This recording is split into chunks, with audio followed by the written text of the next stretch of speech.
এখন ঘড়িতে সন্ধে 6টা মতো বাজে, আর এখানে 6টা থেকে 7টা পর্যন্ত হাই টি প্রোভাইড করা হয়।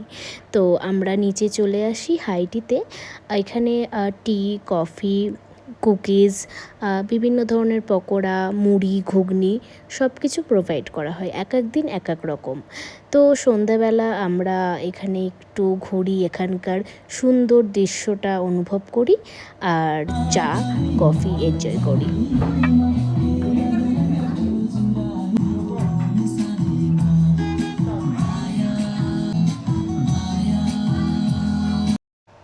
তো চা খেতে খেতে আর সুন্দর সুন্দর গান শুনতে শুনতে আমরা কিছুক্ষণ সময় কাটানোর পর আমরা ম্যাল রোডের উদ্দেশ্যে বেরোই।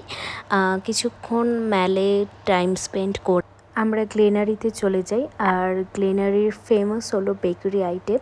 সো আমরা কিছু বেকারি আইটেম নিয়ে নিই, দেন তারপর আমরা রুমে চলে আসি। আর রুমে এসে আমরা আমাদের ডিনারটা কমপ্লিট করে নিই।